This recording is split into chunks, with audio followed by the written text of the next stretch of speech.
Was the best guy around. What about the people he murdered? What murder? Welcome back to the Hishaku Hideout, a weekly podcast where we talk about the latest chapter and everything Kagurabachi. I'm here with Shiny. Yo. And today we're getting to chapter 109, and right off the bat, Hokuzono answers Shiny's question from last week, or Shiny's theory about Soga stabbing him in the left side and not the right side. Yeah, because I remember we were talking about that, and I wasn't really too sure what was gonna happen, because he asks Chihiro, well, he like talks out loud, right? And he's like, what side is the heart on again? And I thought he was doing that out of mercy for Chihiro, that he could still, incapacitate him without necessarily killing him. But no, this chapter literally opens up with the page of his heart getting stabbed through. Amazing. Yeah. It's nuts that, Chihiro is now on death counter number 2. Mm-hmm. I know we make a lot of parallels to JJK, and a lot of Kagurabachi fans don't like that, but the truth is there's a lot of JJK parallels throughout Kagurabachi. But whether that's like a product of just the shonen flavor of the editors kind of nudging Hokuzono to do certain things, or it's just inspiration in general, it's being handled really well. Hokuzono's making, it's not stealing, you know what I mean? Yeah. He's taking things that happen. Because also Yuji Itadori isn't the first MC to die and things like that. Mm-hmm. So it's more about Hokuzono is taking these things and these story mechanisms and making them his own. Because this scene holds so much weight, because we even see as Chihiro stabbed, we see Enten crumbling, and I'll let you kind of talk on that. But the thing is Soga gently puts Chihiro down, so he's showing care for him, and but what Soga's the type of person that what needs to be done is going to be done. Yeah, and I was honestly pretty surprised that he still did it gently, because I was like, okay, on one hand he is indeed gonna stop anyone that's in his way, and on the other hand he still cares about Chihiro and for him. But I don't know, I feel like those two are kind of conflicting parts in Soga's mind, and he's just doing it in this way, in a way to kind of cope with having to do the tough thing, he sees it as a necessary evil, I guess. Now, I'm not calling it a split personality or anything like that, because we haven't seen any signs of that. He's pretty sound of his sense of self. Soga kind of dissociating himself with his actions. He believes in his words, and he just believes his actions are necessary. Yeah.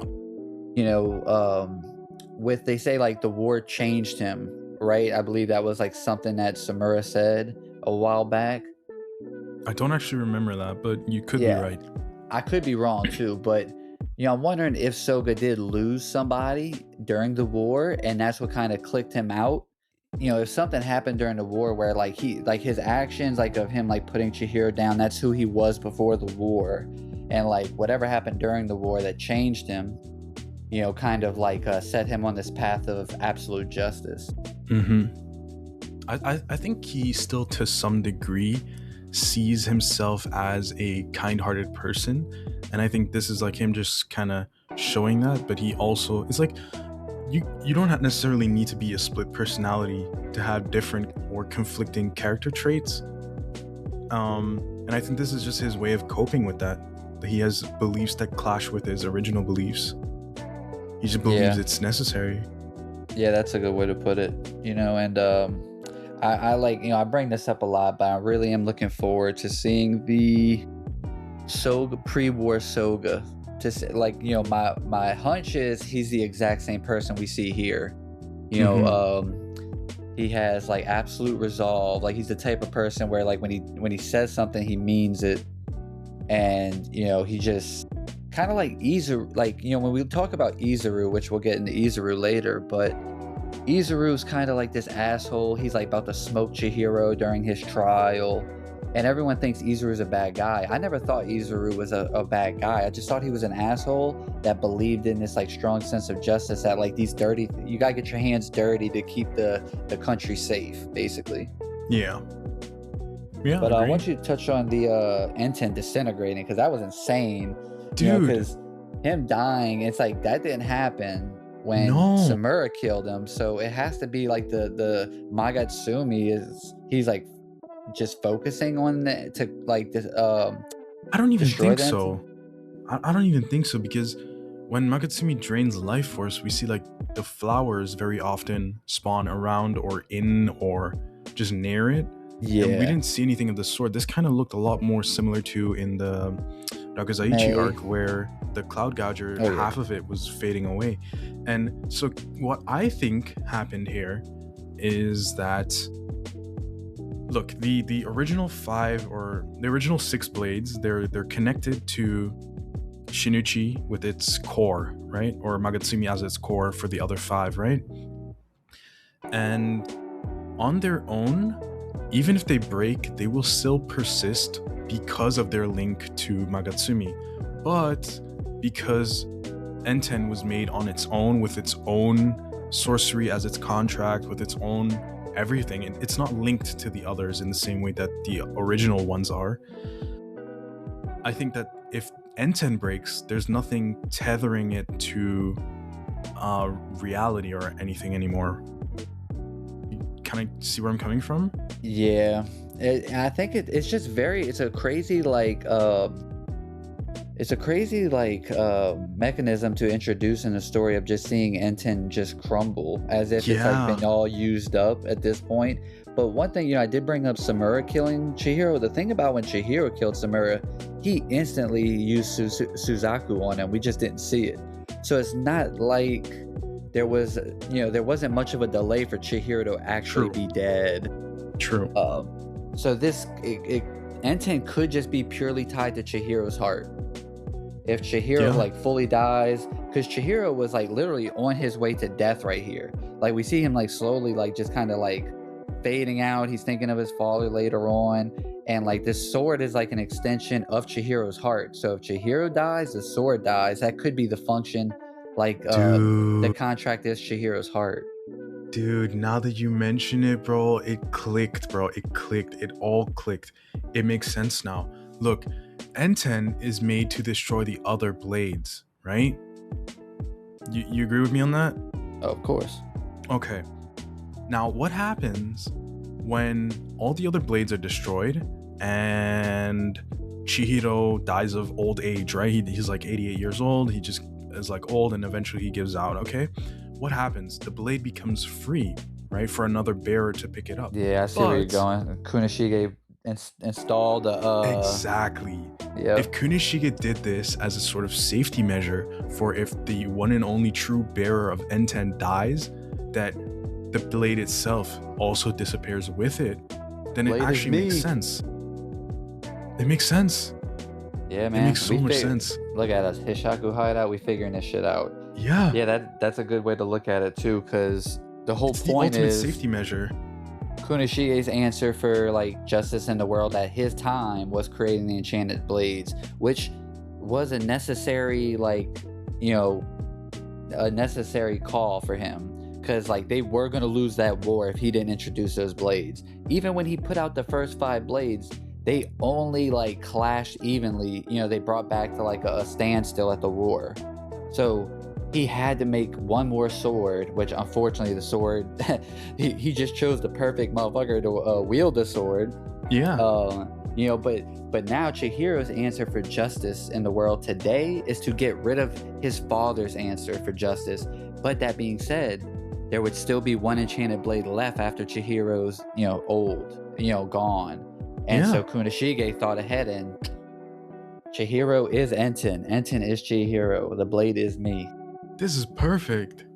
This actually answers like a sort of, it was not necessarily a plot hole, but a question that was lingering in my mind for the past couple of months, ever since we found out, or it was starting to be hinted at, that Enten was made to destroy the other blades. And it's like, okay, if the other blades are gone and Enten is just as powerful as the other blades, then you still end up with one super weapon out there. But if the super weapon destroys itself after a certain amount of time, or after the bearer comes to pass away, then you've essentially gone full circle and you've made it foolproof. This is perfect. I love Yeah, this. I could see like the very last panel of Kagurabachi, or like there's a time skip and we just see like Chihiro living a happy life as a swordsmith, and then in his house he just has Enten like on a mantle, and just like, and then you know like the very last panel is him like his funeral or something, and then you just see Enten like turn into dust with him as he, you know, goes to the afterlife. This is perfect. Okay, dude. Okazono! Peak. God damn. Yeah. And then shout out to Soga for talking shit though. Lays Yeah, Chihiro's dude. head down, and then he's like, "Your dad grew to be a bum. The gamble that Samura did is a dud." It's actually pretty funny that you say that, because Soga does go on smack talk. He's like, Kunishige lost his mastery. But if our theory that we just talked about, that Enten is made to self-destruct, is true, then no, he has not lost his mastery. This is actually his plan. This was intended. Yeah, and it's like this is gonna be like Kunishige as a swordsmith was, you know, was a better swordsmith than Soga was a better swordsman. Like the through line at the end, like Kunishige is gonna get his like Soga's gonna get his like comeuppance, it's just desserts, and like Chihiro's gonna tell him like, "You're the bum. My dad, you know, me and my dad just took you down." Like I cannot wait to see like how this all like comes to a head at the end. Like, cause like we're gonna be touching back on these points and looking back on these like podcast episodes and remember these conversations, and it's gonna be like, you know, like 100 and something chapters down the line, and it's just gonna be so enriching to see the story come to a close with all these things we talk about. That, and I mean, of course things could happen that change our theories, but right now this feels so sound and like solid of a theory that we're talking about. I love this, dude. And then it like naturally seamlessly transitions over to the double spread with Soga using B. Crazy. Dude. We talked about it like infinite forms. This motherfucker has an insectarium, bro. I'm saying the garden. It's the garden. That's insane. Facts. Yeah, because that's crazy. I didn't think about that. Dude. This is, yeah, and the thing, he's just drilling into the earth. Like, nothing is like out of the realm of possibility for him. Yeah. You know, and talk about Yura's prophecy about the malediction, and you know we know about malediction is coming up in this chapter, but Yura's prophecy was right, and Premonition. now we know that there's facts. Yeah, that would be so far. I would love that for Yura. Yeah. And we know that there's a large radius of the city cleared out. Right. But like the background that we saw of Yura in the prophecy is going to be that area. Yeah. Like the malediction, because he literally can control where the malediction like is like Happening. you know, yeah, exactly. Like he can control like how strong it is in certain areas. Agreed. But him drilling in, and like Hakuri, bro. Hakuri like hasn't really had a whole lot of screen time, you know, obviously so with everything going on. But it's so funny that Hakuri is just a mainstay in the series, to the point where anytime something's going on, you'll get these like short, small panels of Hakuri's reaction. Like he ain't there, but like he knows he's about to he can feel it. Yep, he can feel he's about to get cooked. And I love, he said, Soga, you know, talking more shit. Mr. Samura, still calling him Mr. It's like, you lose. You bet on a dud. Just killed his nephew, and he calls his nephew a dud. Crazy work, dude. And we get an insane Sheba feat again, dude. He's so fast that the swordsman master, Soga, he didn't even react to Hakuri being stolen away. Like, yeah, bro, he's just gone. Yeah, dude, like, I love Sheba, bro. He's the peak. He's the best. He's the goat. I hate Sheba. Why? I don't get it. I just hate it, man. He's not Gojo, and they these. No, he doesn't need to be. I know, He doesn't need to be. I know. I agree with you. I 100% agree with you. And I think that you are a like rational Sheba fan. Okay. But okay, Sheba has keep a lot going. of irrational fans. A lot. And look, if that's your goat, hey, it's subjectivity. We all have our favorites. Hell, I love Yura, right? You know, Yeah. and we all have our favorites, but like Sheba ain't in my top 10. And I get a lot of hate. Well, I say a lot of hate, but I get a lot of comments about like the jokes on me saying Samura's gonna die. Oh, and he's definitely the death is coming for him. But you know, but she like I said, Sheba just he works really well in the story because he cannot contend with the enchanted blades. We know this. It's literally said from like jump. The enchanted blades are above any sorcerer. Mm-hmm. So he is literally like in universe, not Gojo. But like he still's relevant because he's like a key component in their plans. Now, does he not show up? Like imagine if he showed up back at the theater when Hirohiko's just using his little origami butterflies to bring a whole nuke into the theater. Mm-hmm. What if Sheba could have just teleported to the theater, grabbed that enchanted blade? You know what I mean? Yeah. And then true. like we'd have Kumiyuri with Urha. But where was Sheba there? Nowhere to be found. And you know, he wasn't protecting the sword bearers at that point.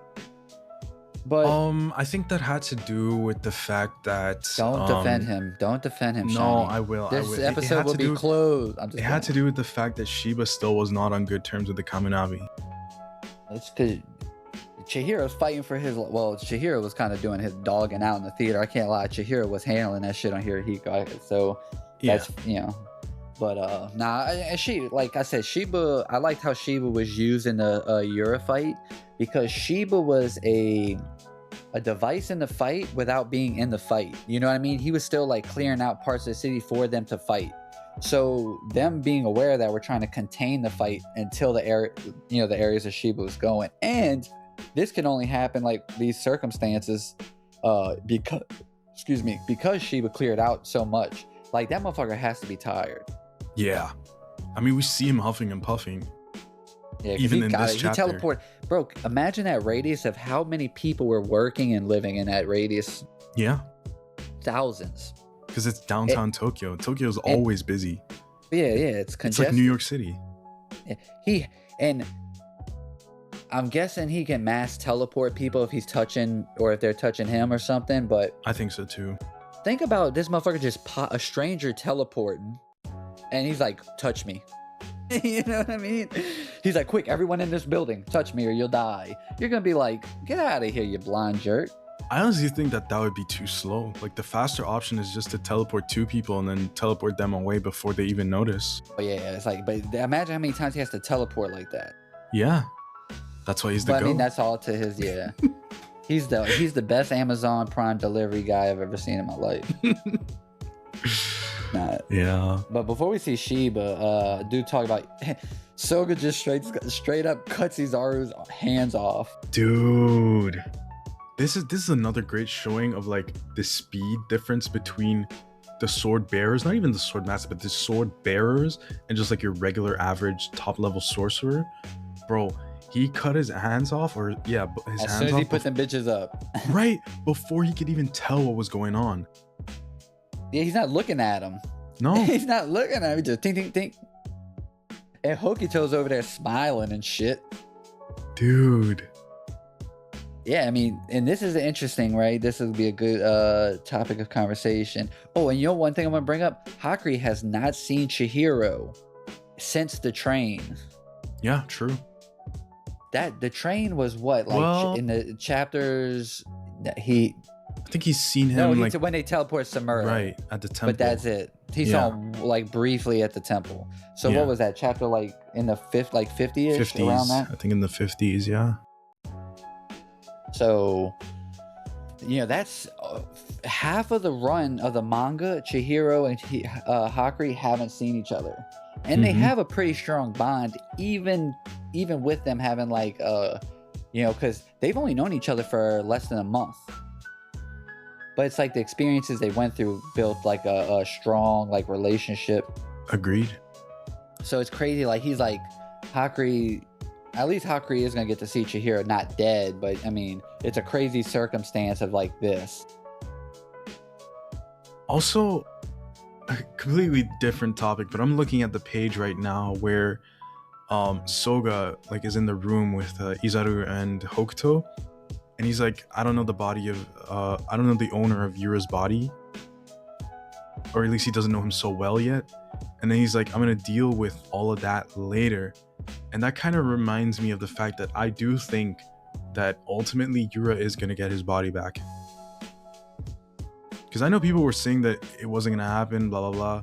I think he's not getting it back personally. No, I think he has to, because he's already in the building. He might as well just free himself and then just give himself the blade, you know? There's no point in staying in Yura forever. Yeah, but it just takes one statement from Hokuzono to, you know, say something about like that body switch that he does has a function to where, you know, who knows? You know, I'm not saying it's impossible, obviously. You know, I just personally side to the fact that Yura's not going to get his body back, at least not anytime soon. Well, yeah, I agree on that. Like, the arc has to end before that happens. Because I mean, obviously Soga, it's no problem for Soga to dig underground. You know, we see that. Like, and that could be what Hokuzono is showing us here. You know, he's going to use B to get it, you know, free up his body. Yeah. Like, I really do think that that's happening, especially because we've seen like the B, and now we get like the line about he doesn't know Yura's yet, or he doesn't know him that well yet. And he's like, I'll deal with the Hishaku later and all that stuff. And also another thing, if you look at the panel of like Hokuto being there, he tied his arm that got cut off, he tied it to his waist. So he's intending to eventually just stitch it back. It's, really? It don't look tough. Oh yeah, I see it now. Good catch. You see it, right? Yeah. Hey, the motherfucker dangling off. Yeah, he just I tied didn't it to even his realize belt. that. That's a good catch because they got that little panel of the Hishaku hand right by his like you know like the leg guard. Yeah. You know, when he says I'll worry about you guys later, I feel like that's him like sorting out, you know, what their intentions are. Mm-hmm. You know, like I took it like that, but that's also me like reading with the inclination of Yura's not coming back at least anytime soon. Mm-hmm. You know, but like if you believe Yura's about to get his body back, you know, towards the end of this end of this arc or the beginning of the next arc, then him saying I'll worry about you guys later, like what you're saying, you know, would connect. But Yeah. like me as like someone who doesn't think Yura's gonna get his body back, or at least like no time soon. But you're kind of swaying me to the middle on that, actually. I think it could like, go either way, honestly. I mean, because I think there is more information in the story now to like point towards Yura coming back. Yeah. But I just have a gut feeling that he isn't. You know what I mean? Mm-hmm. But I do like that he doesn't attack Hokuto. So Soga doesn't view the Hishaku as straight evil. No. Because he would have just iced him right there. Yeah. He literally views Hakuri more of a threat to Japan than the Hishaku. Think about that shit. I think that ultimately has to do with his mindset of just being the lineage, just wipe out the whole bloodline. Yeah, but also that he just sees like certain evils as necessary evils. And I think he just kind of sees the Hishaku as that for now. He says that he doesn't know that much about them as an organization yet either. So maybe when he finds out more about their crimes that they did in the past, that he might switch up on them. That could happen as well. But for now, they're and that's at a weird too. truce. Because he also this kind of brings me back to, and I'm not gonna spoil JJK, but you know, there's a function where someone takes over someone's body and they like sort through their memories, but we don't know, like, because we know Soga was seeing Yura's memories, so he should know what the Hishaku have done. But, like, that depends on how much of his memories but he's that's seen. what I was about to bring up with like the whole like, you know, the suit at the end of the story, the whole body hop, and then he was sorting through that person's brains, memory, excuse me. So we didn't know at the time of like how that really worked, Right. and like, so I think that's kind of like a similar thing where he just saw, maybe he could only see the memories that were like Yura was thinking about, because Yura was probably thinking about, you know, his wife and all that during that moment, Right. or maybe he's just gonna sort through the memories later. But either way, I love how he like asked Izaru. Izaru's fucked here, and he's just like, yo, tell me who voted to seal the blades. Look, where they at? That's so funny. He's just like he's a demon, bro. If you look at the panel right above that, where he's like, so you're an organization, that panel, do you see that one? Yeah. There's like smoke coming off of things, like it looks like rubble, but it also kind of looks like corpses. Do you think that that's Hokuto's sorcery, like the puppets, or is it like Kamunabi staff members? Or I see what you're saying. Or is it just kind of does like that. I think it's rubble just making waves in the water and stuff. Like just the way he's drawn. But I mean, how is Izaru hanging with Hokuto? By the way, we have to talk about that.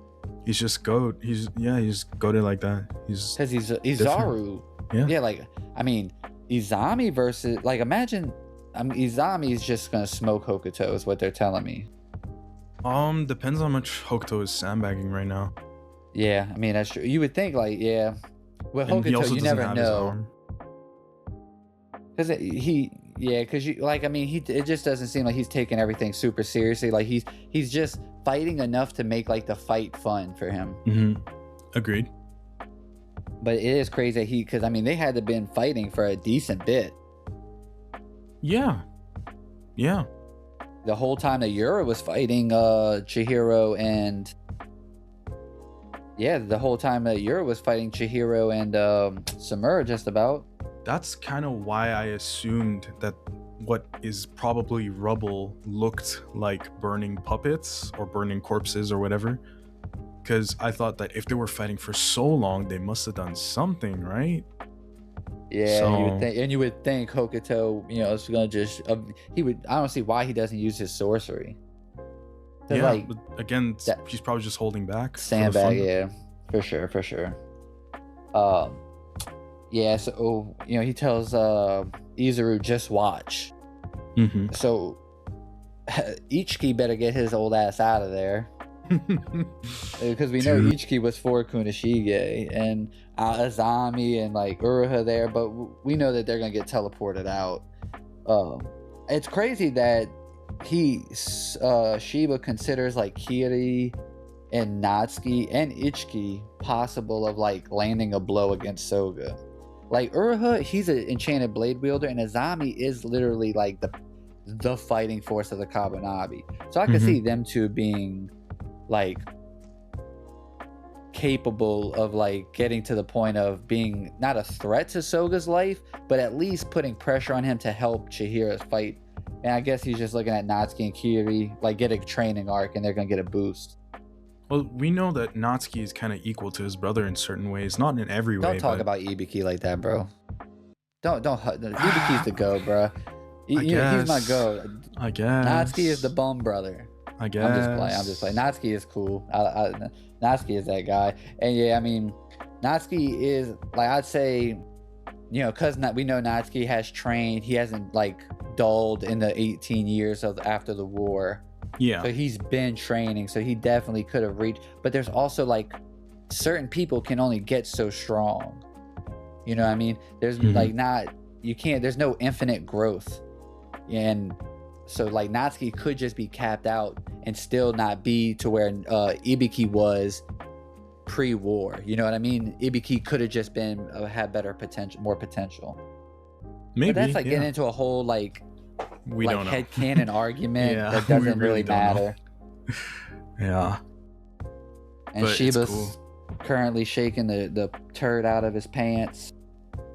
Dude, did you realize that Hakuri said that he has his strength back? What does that mean? Does he mean like at full power or? Hokuzono just should not have talked about him being only half, because when he used his like sorcery to get Kiri to fight Yukisada, bro, you realize he used Storehouse like 5 or 6 times, maybe even like 7 or 8, because like registration of Kiri, the sword, teleporting Kiri in and out, teleporting the sword in and out, teleporting the security guy, the Kamunabi security head, like, and we know that boy's brain is mashed potatoes or close to it.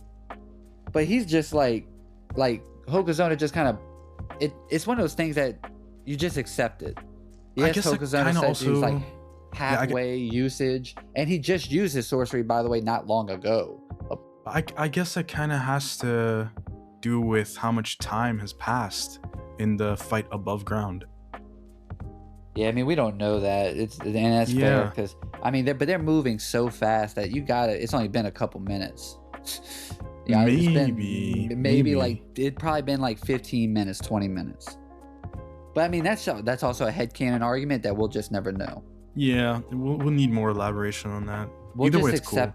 Yeah, we're just gonna accept the fact that Hakuri's brain isn't really mashed potatoes or that bad, for now. As they say. Yeah, but I just hope it's not the thing where Hokozuna introduces this mechanic when it's like relevant for the story or necessary. Mm-hmm.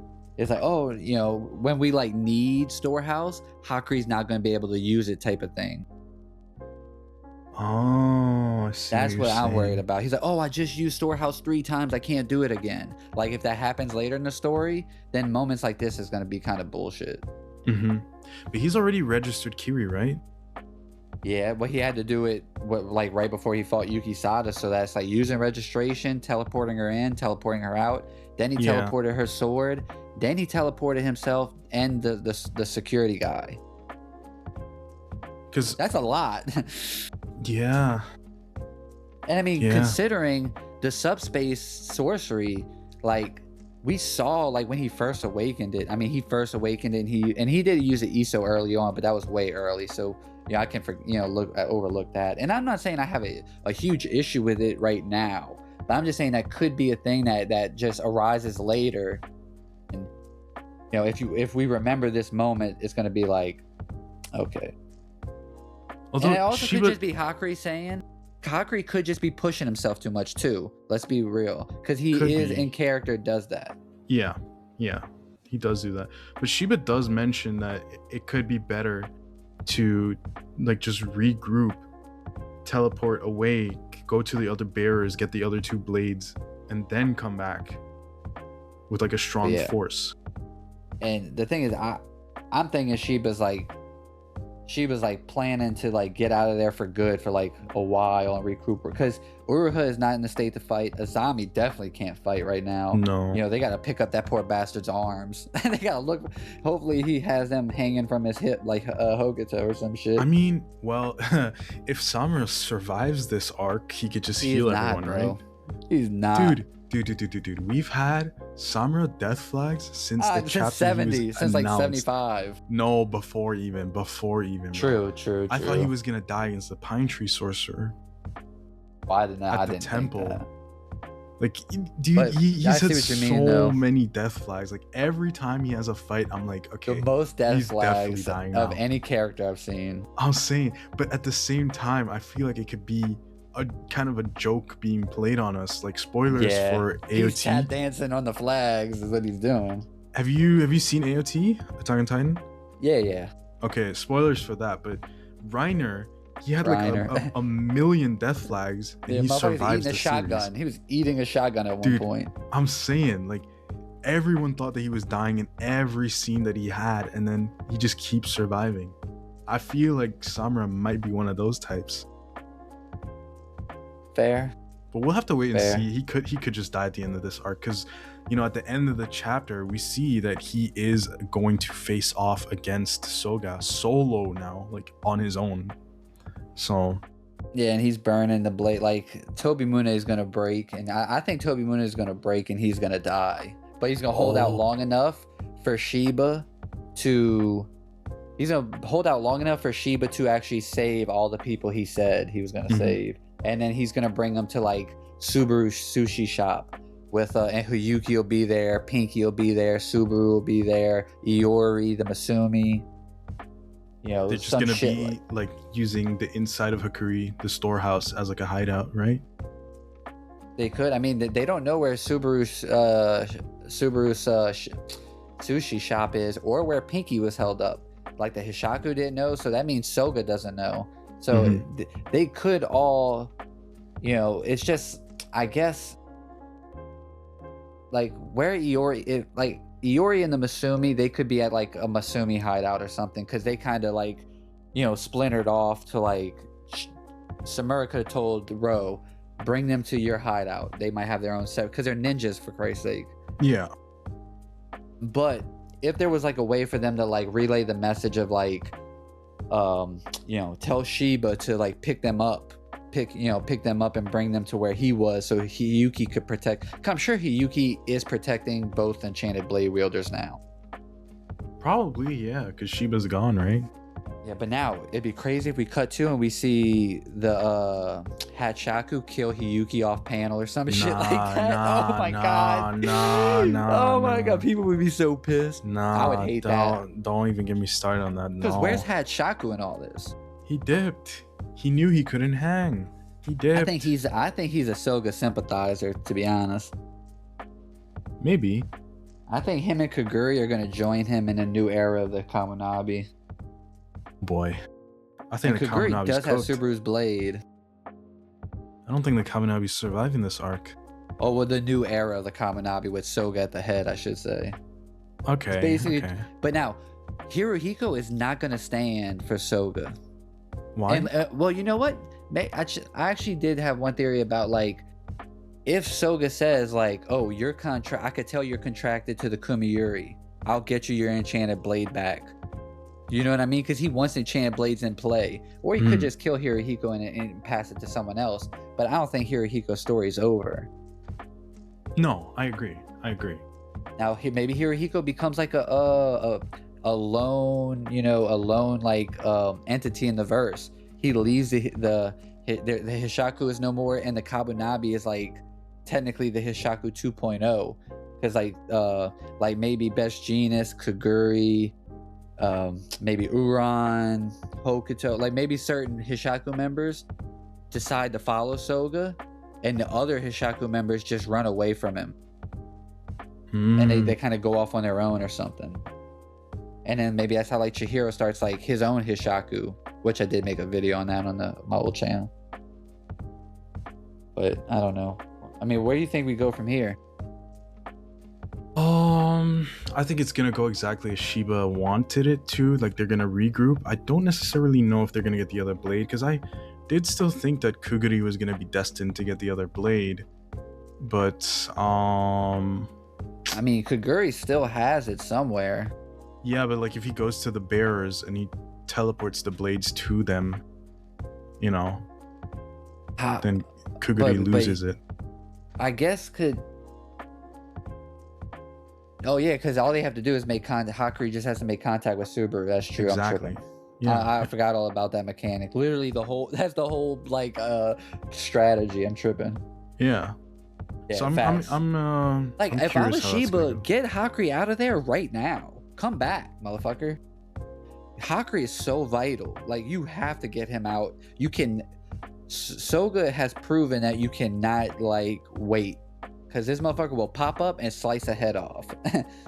I agree, but I think before Hakuri should go, he should make Kiri and all those people he already registered just enter the storehouse and then teleport them away. Well, that's smart. Yeah, because otherwise Sheba has to teleport multiple times into the building. Yeah, let Sheba worry about getting Chihiro. Right. Now, Chihiro better not go try and join the fight with Samura and Soga, bro. Chihiro, you're not built for that right now. Not yet, but he will be. Yeah. Oh, he will be, yeah, for sure. Because, like, he's just gonna, like, then I think the Enten's gonna be one blade that holds 6 powers. Or 7 powers. The 6, because he did Akka a bit of butterfly. Yeah. So he has, like, maybe the Enten comes fully realized when he uses Akka to absorb a bit of every sword. He's absorbed Cloud Gouger, he absorbed Tobi Mune. Maybe he Akka'd something with Kumiyuri, but I don't think so. Maybe that might be one of the last swords he does. So, and that would be like Hirohiko's conclusion. I think it will parallel the Magatsumi, because the Magatsumi has infinite powers, right? And I think it will parallel with Akka, because Akka can give Chihiro theoretically access to infinite powers. Yeah, I think it's gonna be like, I don't think Chihiro is gonna have a full fighting force with him when he fights Soga at the end. I think it's gonna be a 1v1, but it's gonna Mhm. be Chihiro's fighting with like the experiences of everyone that he met through the whole story. So like Yeah. he'll find a way to like True Realm Akka to bring back Cloud Gouger. He'll find a way to like, with retain Toby Mune's power. So he'll use all the enchanted blade powers against Soga. So it will be like the double spread of all the blade wielders against Soga, but it'll just be Chihiro using all of their abilities in succession. I have a question for you though. I'm single, dude. I'm not single, dude. No, not about that. No. Look, we've seen Enten be broken in last chapter. We saw it kind of almost completely disappear in this chapter. It got restored. Still not entirely restored, but it's in the process of being restored. And I'm wondering, because the last time we saw like Hakuri lose access to his sorcery and they needed to do surgery on him, he lost access to everyone that he registered, right? So I'm wondering, do we think like that, a refresh? yeah, do we think that everything that Akka has absorbed so far is going to get reset? Yes or no? That's a good point, because Chihiro did die as well. So did the thing with Akka that's always been like a bit not jarring, but hard to track is, so Chihiro already died once, right? But the he blade never hasn't broke. yeah, and he hasn't really, even if say like just him dying refreshes it, is where I was going with it. Like Akka, he never really uses, like if he Akka's a move in one arc, he doesn't use it in the next arc. Mm-hmm. So it is gonna be interesting to see how that plays out. But I mean, with the True Realm, who knows? Like, but that is a good point, and I think you could be onto something. That it is a refresh.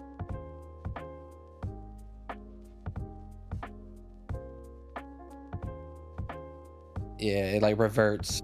Yeah. It like to a prior state, like you talked about, like Orihime. Right. Yeah, I think it's similar to that.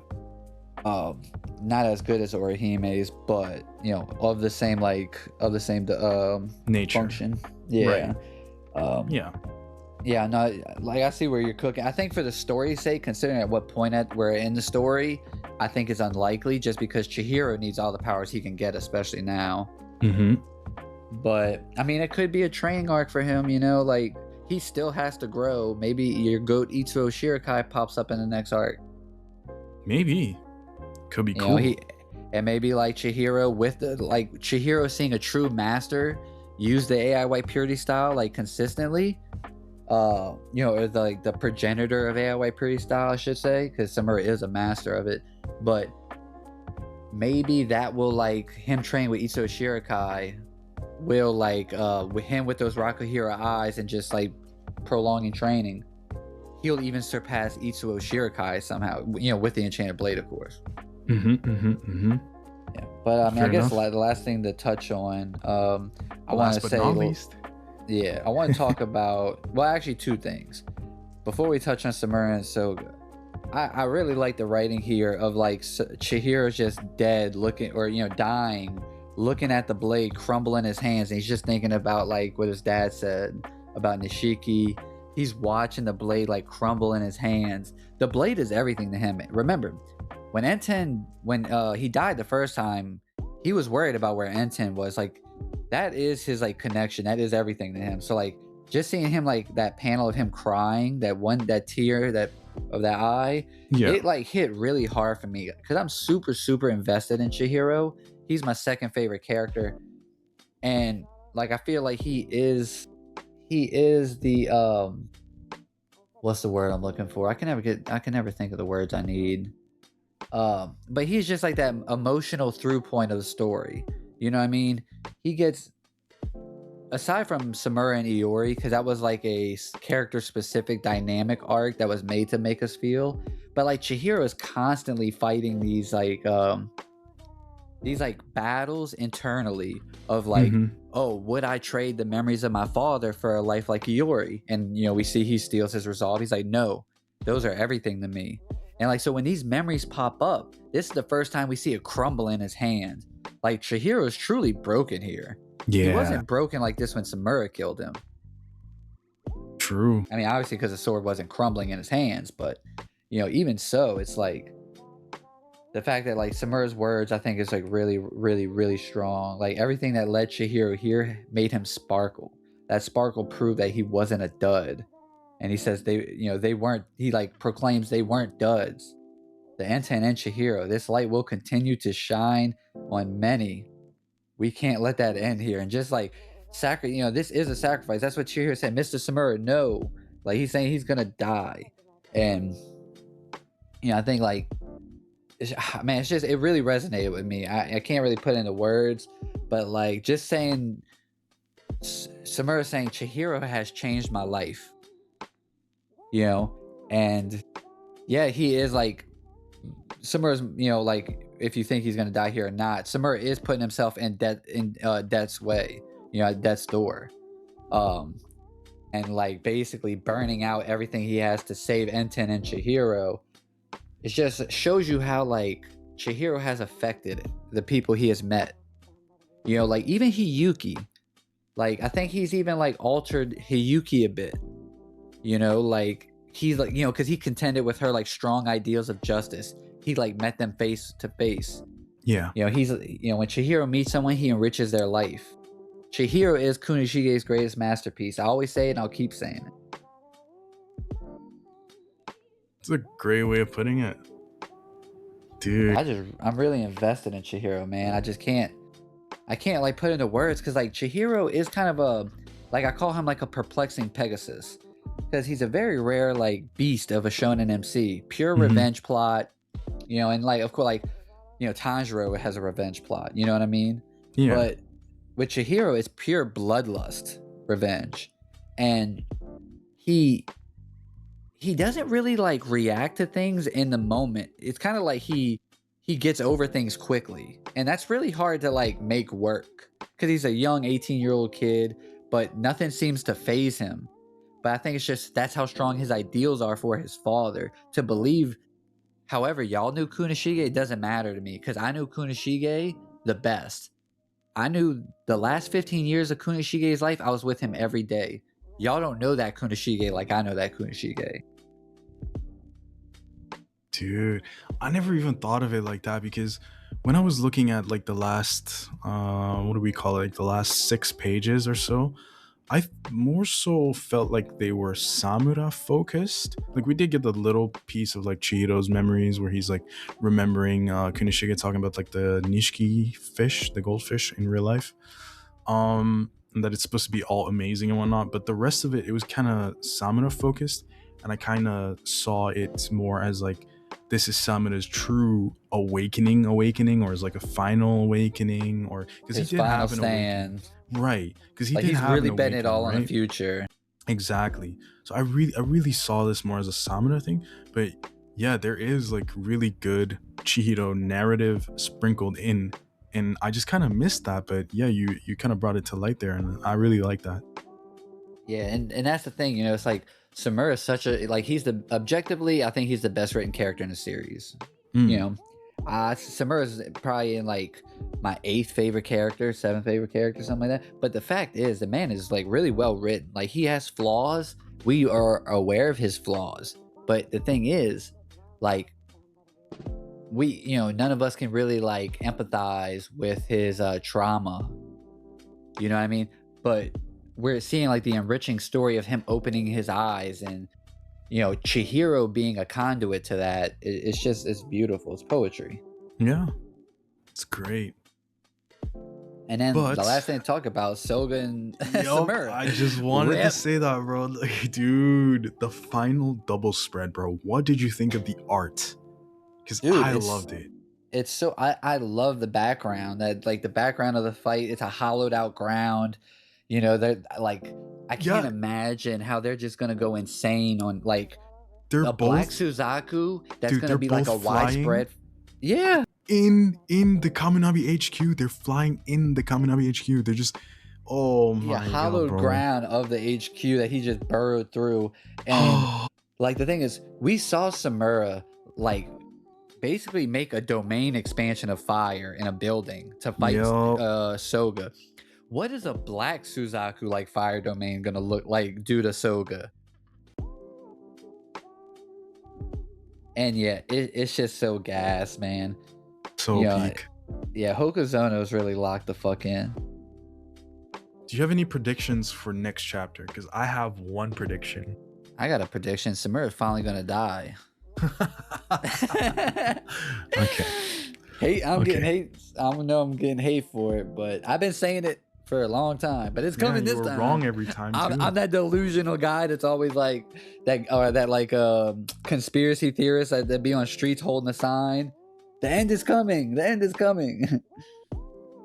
What's your theories? Okay, so in the past, the five bearers fought against Soga.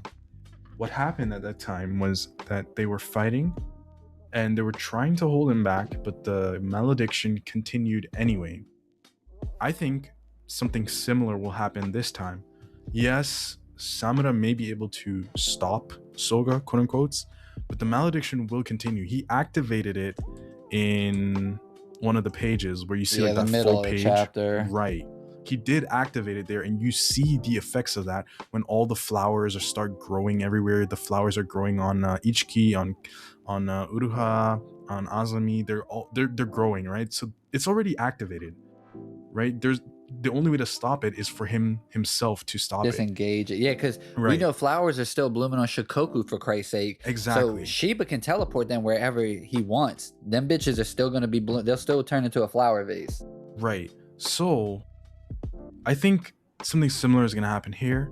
Yes, he may stop Soga or stop him long enough for Chihiro to recover. But I think ultimately the malediction will continue. And maybe you're right that Samura does end up giving his life. Maybe the original plan, what they had to burn away Soga's spirit energy out of Yura's body, could work again too, this time with the black flames instead of the regular flames. I don't know. But I still think that the malediction is happening either way. That's my prediction. I think the malediction will continue, but I do think that maybe like Soga has not locked in yet, by the way. No, he really So, hasn't.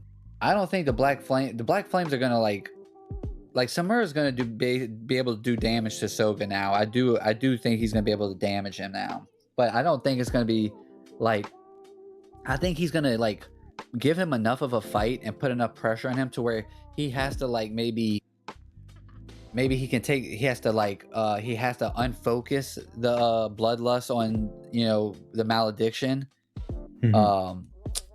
Or I don't know, because maybe he has to disengage the malediction to fight Samura to like actually maybe he But has to lock in. I don't think it would be smart to do that because the malediction drains energy. So the more the It malediction makes him is stronger. active, the more stronger he gets. That's a good point. That's a good point. That's a broken ass function, by the way. Yeah. Yeah. I don't know. I mean, because then it makes me think like anyone with flowers in them might as well just be dead then. Because Right. Soga's gonna win this fight, or at least in my eyes. And if he wins this fight and the malediction continues and they can't escape it, then those people are dead already, or not already, but they might as well be. So it's gonna be interesting to see how because I don't think. Well, they did say you could fight back Uruha- against it, right? You could fight Yeah, but back he's against also but that was Yura's that was Yura doing it too, which I think you can still fight against it. But with Soga calling malediction, that's got to be a different beast to fight against. Let me give you the answer. The answer is given to us in this very chapter. It's Nishiki. What about this tricolor one? It's supposed to be like super awesome, right? Yeah, what if they all like regroup and then Nishiki can like fight off the. I'm Because saying Nishiki protects life, where malediction absorbs life. Takes life. exactly. That's a good. Yeah, that's And interesting. there we go. That's it right there. I think we're gonna get a gas ass fight all chapter next chapter. Probably, yeah. Probably the things what I'm talking about might happen in the chapter after that. Yeah, I can see that. Yeah, next chapter we're just gonna get an amazing fight for sure. But great And then chapter. just imagine they're just gonna like do damage. Like they are gonna just destroy that whole area. Mm-hmm. Cause like butterfly, you know that motherfucker's gonna be launching some butterflies and centipede. And imagine him like having to lock in, and he uses a butterfly or a centipede. This you know, like who else is like what other insects is this motherfucker gonna pull out or bugs? Dude, he can pull out literally anything, bro. He still has the Yeah. ants that he can use. He's gonna have like a Hercules beetle or whatever the fuck they are, you know? Like, Yeah, he can pull out a mantis. He can. oh my god, bro. He can pull out a beetle. What else? A moth. Now we just like I don't know, we're bro. just gonna Google garden garden bugs. Yeah. Yeah, the Death Garden. I love that name though. The Death Garden. That's Soga. Peak, right? Yeah, that is cool. Well, I mean, I guess we can call it there. This is kind of a long episode, but fun episode. Yeah. It's a fun episode for a great chapter. Yeah, that's well it's like an deserved. enriching discussion, you know, like the source material like supplements that. I'm saying, because if we had like a mediocre chapter, it would be hard to, talk about it for this long. Yeah, it's more just like making joke. Like when me and Dice have like a kind of a slower chapter, something like that, it does kind of turn into like either me making some degenerate jokes or theory crafting. But yeah. Yeah, but Dude. I appreciate you coming back on, of course. You know, No everyone, problem, no make sure problem. to go to Shiny's channel. He streams every Sunday for the not just Kagurabachi chapter, Ichi the Witch, and what other series you cover? Right now, JJK Modulo. Oh, true. Forgot about Modulo. You know, so I know if you're a fan of Kagurabachi, you know, you're most likely to read one of those or both of those. So go check Shiny out. Good dude, great creator. He's helped us out immensely. And we'll see what happens next week. But I appreciate you, brother. Thanks for coming on. Thank you. And everyone, make sure to like this video, subscribe to the Hishaku Hideout, and we'll see you next week. Peace. Bye.